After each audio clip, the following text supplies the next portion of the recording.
Yang kami periksa bukan persoalan hukum sah dan tidaknya pencalonan. Begini, ada pandangan bahwa badan peradilan sekalipun, apalagi kuasi ya, badan peradilan sekalipun terhadap produk-produk putusan itu, memang betul ada pembatasan. Itu kemudian tidak boleh didiskusikan, diperdebatkan, apalagi mendefend putusan. Jangankan terhadap putusan hakim yang bersangkutan, hakim lain pun tidak boleh diperlakukan oleh hakim yang lain, sebagaimana hal-hal yang saya bisa sampaikan tadi. Tapi nanti pada akhirnya terserah Bapak, kalau tidak mau menjawab, karena ini krusial perlu saya sampaikan di persidangan. Seandainya pun Bapak tidak mau menjawab, paling tidak sudah tercover di risalah sidang hari ini. Begini, kami tadi mencoba membaca putusan 135 sampai 141 itu, Bapak. Sebenarnya saya ingin mencari pertimbangan hukum, di mana sih pendapat DKPP berkaitan dengan sikapnya dalam menilai pendaftaran Prabowo Gibran itu, selain kemudian diamar menjatuhkan putusan sanksi-sanksi kepada teradu itu. Apakah bisa dijelaskan? Sebenarnya pada titik itu di mana, bagaimana sikap DKPP itu saja sebenarnya. Apakah memberikan penilaian bahwa yang dilakukan oleh teradu itu sudah benar atau salah? Karena memang menjadi kewajiban semua hakim sebenarnya, Bapak. Kita memang tidak boleh memperdebatkan, mendiskusikan dan sebagainya, apalagi mendefend tadi. Tapi ketika ada warga atau pencari keadilan khususnya menanyakan maksud daripada putusan itu wajib bagi hakim yang bersangkutan menjelaskan. Sekedar menjelaskan.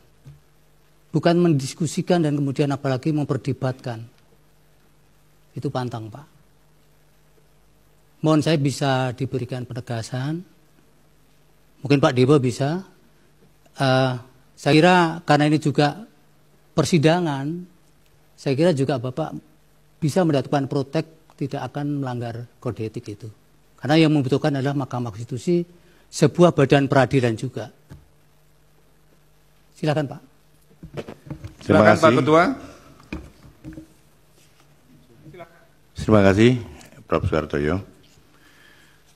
Yang diperiksa di KPP dalam perkara aduan itu adalah dugaan pelanggaran etik yang dilakukan oleh KPU.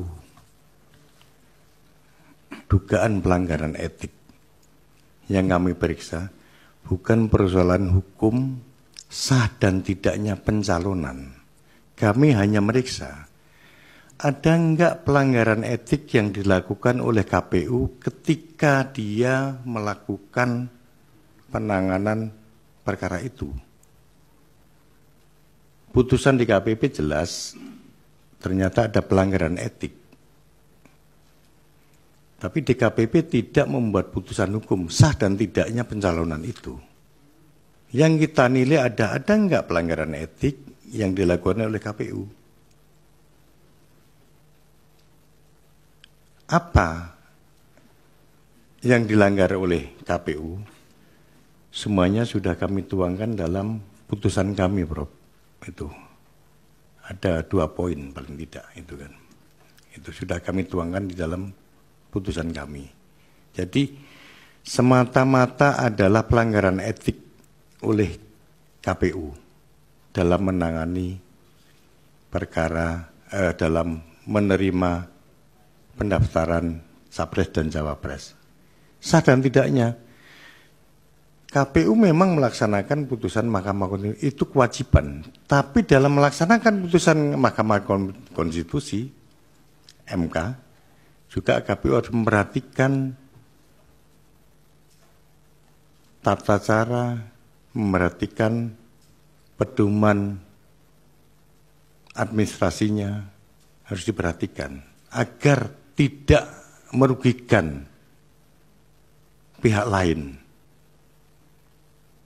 Tujuannya itu. Jadi yang kami periksa semata-mata etiknya KPU, tidak berkaitan dengan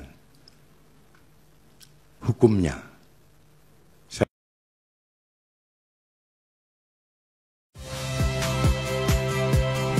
Saya Rahmat Ibrahim. Saksikan program-program Kompas TV melalui siaran digital, pay TV, dan media streaming lainnya. Kompas TV, independen, terpercaya.